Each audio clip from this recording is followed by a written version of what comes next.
welcome to the channel. My name's Amanda and today I'm going to be talking to you about how to crochet and the materials required to start crocheting.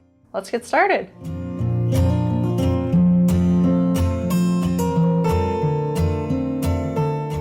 Alright, so to start off we're going to talk about yarn. This is my go-to yarn for all things amigurumi. This is Lily Sugar and Cream 100% cotton yarn. Not all yarn is 100% one material. You can often find blend yarns, which I'll talk about as well today.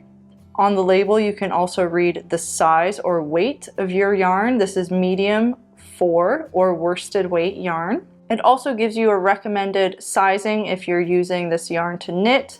And then this hook symbol here is the sizes you need to crochet, and then a few tips for washing your yarn. Second, we're going to talk about a yarn that is still 100% cotton, as you can read on the label here, but this yarn is quite a bit thinner. This yarn is a weight 2, also known as fine. And of course, the symbols on every label are a little bit different, but it will still give you recommended dimensions for gauges and for types of hook sizes to use. This yarn here is a little bit different. This is Lion Brand's Feels Like Butter yarn. As you can see on the label here, this is a 100% polyester yarn. And of course, it gives you the weight of the yarn and recommended hook sizes. Never use this type of yarn for something like amigurumi. We want something that won't stretch and can be very, very firm, which is why I use cotton yarn.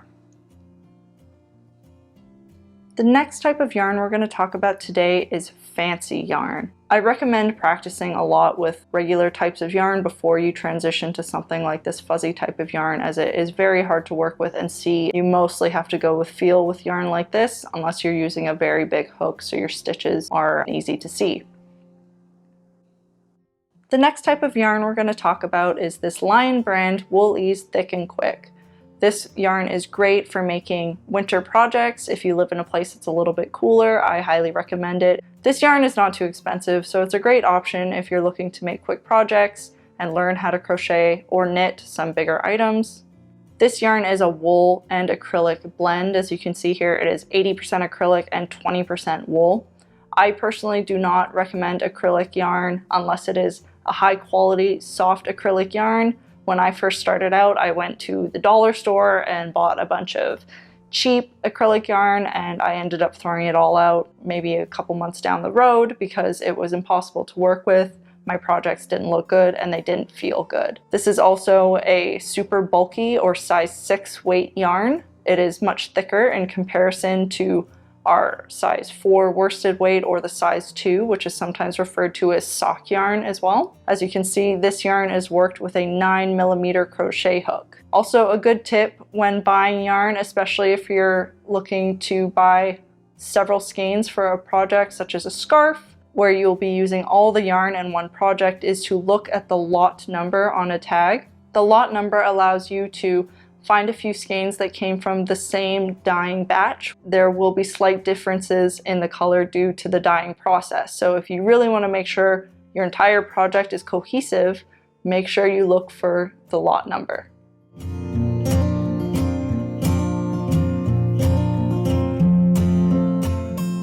Let's talk about crochet hooks. This is a 2.5mm metal hook. I received this hook when I first started crocheting and it was a great learning tool, but once I actually learned a little bit more about crochet hooks and the style that I like, I did transition onwards from this hook. The other type of crochet hook I want to talk about is this ergonomic style. The ergonomic styles have these nice easy grip handles. As you can see, they're not uniform shape the whole way down. You can hold your hook like this, or for myself, for amigurumi, I kind of hold it like a pen. The bigger styles are usually plastic, and this brand as well is Clover. This is the recommended hook size for Lion Brand's Thick and Quick yarn. I use this hook quite often for most of my winter projects. Now I'm just going to be talking a little bit about sizes of crochet hooks. Typically for amigurumi, you want to go 1 full millimeter lower hook size than what is recommended on your yarn package. So if your yarn is recommending a 5mm hook, a 4mm is the largest I would go, The next hook I'm going to talk about though is my go-to amigurumi hook. Here we have the Clover 2.75mm crochet hook. This is an all-metal hook with an ergonomic handle. This is my absolute favorite. I use this hook for almost every project you ever see me release. This hook is a great purchase and I highly recommend it if you're going to be following some of my crochet patterns.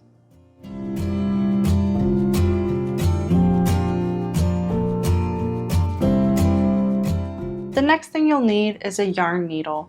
A yarn needle is used to weave in tail ends of your project at the beginning and end.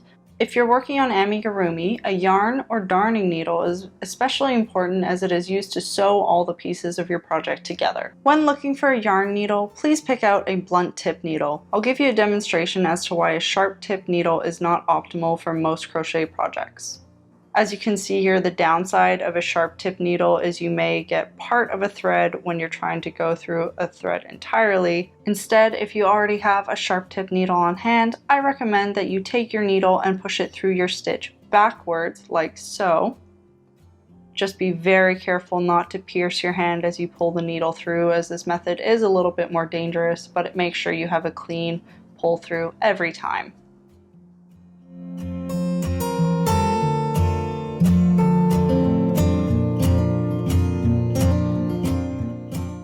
The next thing you'll need is a stitch marker. I highly recommend you pick one of these up when you're first learning. It's very easy to lose stitch count, even for experienced crocheters. A stitch marker is used when you're working in the round to keep track of your first stitch.